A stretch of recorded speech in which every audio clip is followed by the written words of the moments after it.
pessoas, seus lindões, Kaiser aqui, e no vídeo de hoje a gente vai falar sobre Coringa. Esse filme é um dos filmes mais esperados do ano, eu particularmente estava esperando muito, eu fiquei bastante empolgada quando começou a sair as primeiras imagens, né, da gravação do filme, e mais ainda depois com os trailers, mas eu tive o privilégio de assistir na cabine de imprensa hoje, e é por isso que esse vídeo está saindo hoje sem spoilers, mas a gente vai ter mais discussões aí sobre esse filme, porque esse filme tem muito o que pensar, e a estreia dele é dia 3 de outubro nos cinemas aqui no Brasil. Então, olha, se você não perder nada sobre as novidades dos filmes e das séries, se inscreve no canal e clica no sininho para receber notificação para quando tiver um vídeo novo, que eu sempre tento trazer para vocês em primeira mão. Aqui no canal tem playlist de final explicado, análise de trailer, teoria e muito mais. Esse filme do Coringa, ele tá sendo bastante falado na realidade desde a concepção dele, né? Principalmente quando começaram a sair algumas matérias que o filme, ele não seria uma história usual ou conhecida dos quadrinhos de origem, né, do personagem.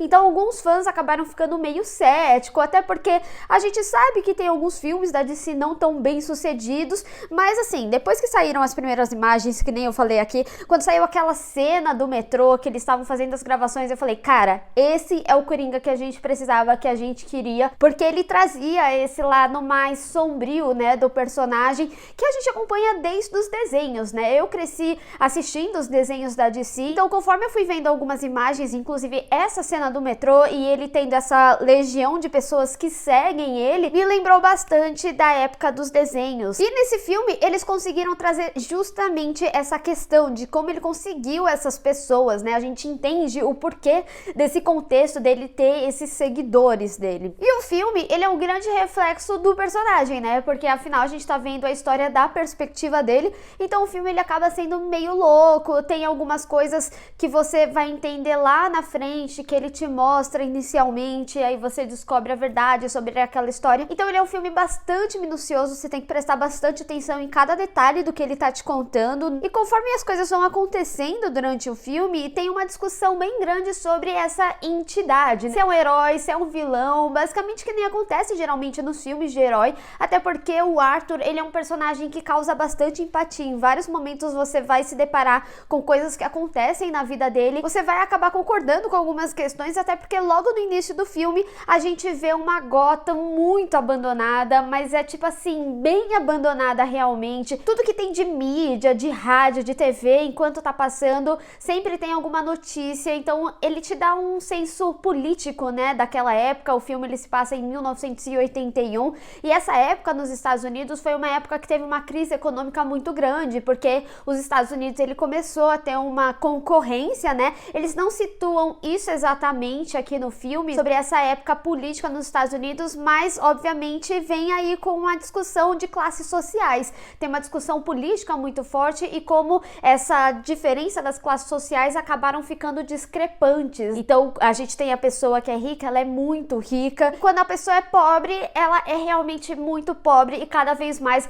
a gente vê uma situação precária, as pessoas estão praticamente falindo, o comércio está praticamente falindo, e a pessoa está ali gastando o pouquinho de dinheiro que ela tem para conseguir trazer mais consumidor. Essas discussões também vêm alguns personagens que são apresentados ao longo do filme, personagens menores, como homens de bem, homens que tinham família, e na realidade aqueles homens, sei lá, estavam mexendo com uma mulher de uma forma que dá um medo, assim, principalmente eu como mulher, eu sei como que é esse medo. Então é uma discussão bastante recorrente, né, mesmo sendo uma discussão dos anos 80, ainda assim é uma discussão dos tempos de hoje. E essa discussão das diferentes classes sociais, ela acaba também trazendo algumas outras questões políticas, como a saúde pública precária, e principalmente sobre a saúde mental, né, afinal a gente tá falando sobre o Coringa, como principalmente por ser situado nos anos 80, existia um preconceito muito grande, as pessoas tratavam assim, ai, fulano é meio louco, com bastante preconceito. Até hoje isso existe, mas eu acho que saúde mental tem sido algo mais discutido abertamente. Ele é um filme que discute bastante sobre saúde mental e como a gente lida com essa questão da saúde mental, seja na gente mesmo ou até mesmo nas outras pessoas. Tem até uma frase que o Arthur, ele anota ali no caderno dele, que eu achei assim maravilhosa, que ele fala sobre como as pessoas reagem às pessoas que têm doença mental, que o problema é que elas querem justamente que você lide como se você não tivesse. E claro, a partir disso vocês com certeza querem saber sobre o Joaquin Phoenix no papel.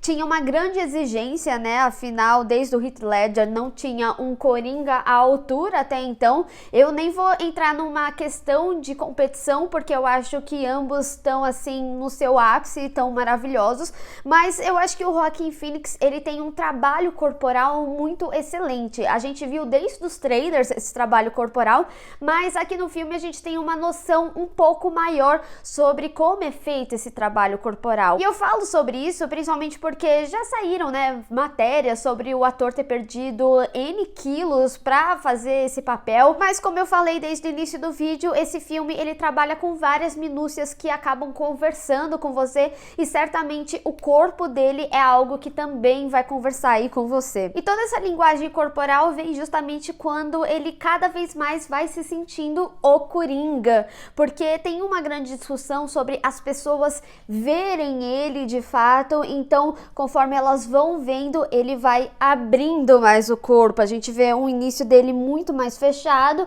e mais à frente ele tá muito mais assim, à vontade, né, com aquela persona. Ele aceita que aquela persona é ele mesmo. E desde o início do filme, o filme ele conversa com alguns trejeitos dele que acabam te causando incômodo, mas esse incômodo ele é proposital justamente para você sentir como ele se sente em sociedade, em que as pessoas se incomodam com ele e como esses trejeitos dele também causaram essa rejeição que a sociedade tem com relação a ele. E vale ressaltar também como a fotografia acaba conversando com você e acaba conversando com o Coringa. As cores que elas são bastante utilizadas aí no filme é amarelo, verde e azul. O amarelo, ele geralmente vem em momentos de euforia, de alegria, tem um ápice ali, sabe? E o azul, ele vem em momentos mais autodepreciativo, em algo que tá mais relacionado com a depressão dele. Então você vê geralmente ele mais fechado nesses tons de azul ou fazendo algo contra ele mesmo. E é muito legal, né? Porque a gente tá falando de duas cores primárias que quando elas se juntam, elas se tornam o verde. E o verde é justamente o momento mais consciente dele, quando ele precisa lidar com algumas situações. Então ele não tá nem tão eufórico e não tão depressivo assim. E é muito legal que o filme, ele acaba trabalhando com algumas repetições. Ele é um filme mais longo, ele é um filme mais devagar, até para você acompanhar aí essa história, que nem eu falei, são muitas minúcias, então você ir pescando cada coisa para ter esse entendimento final desse ápice final que o filme traz. É muito importante você ter essa lentidão inicial, e essa lentidão inicial também vem para mostrar a rotina dele, que é uma rotina difícil. Cada dia que passa vai ficando mais difícil ainda, tem mais dificuldades que vão acontecendo e você até vê alguns momentos de alegria, mas depois que você tem entendimento daqueles momentos de alegria, putz, assim, é muito pesado. Então são cenas que acabam trazendo uma certa empatia aí pro personagem, mas ao mesmo tempo ela também causa uma confusão aí com você, e isso que é a beleza do filme, a forma que ele conversa. Tem alguns momentos, por exemplo, que você dá uma risada e você nem deveria estar rindo daquilo, sabe? Então o filme, ele trabalha com o seu emocional muito bem, da mesma forma que ele tá trabalhando ali com o emocional do Coringa, do Arthur. Em meio disso tudo, a gente tem uma história de origem bem original, mas com grandes referências de histórias que a própria DC criou. Então, você que é fã de quadrinhos, você vai ver altas referências aí pelo filme, inclusive da própria história e como colide ali com Gotham. Não vou falar muito mais sobre isso, mas também para esse lado, né, que eu falei, teve um momento que eu me emocionei muito com essa questão dessa legião de pessoas que seguiam o Coringa. O próprio Todd Phillips já tinha falado que V de Vingança era uma das referências para ele ter criado esse filme. Então, quando você tem todo esse entendimento político do filme, você consegue entender um pouco melhor essa referência, que fica basicamente com uma questão de quase mudar a máscara aí. Coringa é sim um filme de Oscar, ele tem uma fotografia incrível, ele conversa com você nas minúcias, seja do trabalho corporal do Joaquin Phoenix, na fotografia, na narrativa. Como eu falei, ele é um filme um pouco mais lento, ele é um filme que vai dar ainda o que falar e vai ter muito a ser discutido ainda, inclusive aqui no canal. Apesar da classificação justificativa ser 16 anos, eu realmente recomendaria que maiores de idade fossem assistir, porque ele é um filme pesado, ele tem cenas explícitas de violência, como se fosse, tipo, eu fazendo um café aqui. Então, vejam com calma, vejam com cautela aí, por isso que eu também falei que ele é um filme que vai dar muito que ser discutido aí pela frente. Então, me conta você nos comentários o que você tá esperando para esse filme, vamos discutir. Bem, pessoal, espero que vocês tenham gostado desse vídeo, não esqueça de deixar o seu gostei e compartilhar nas redes sociais, inclusive me segue lá, se inscreve no canal e clica no sininho para receber notificação para quando tiver um vídeo novo. Te vejo no próximo. Tchau!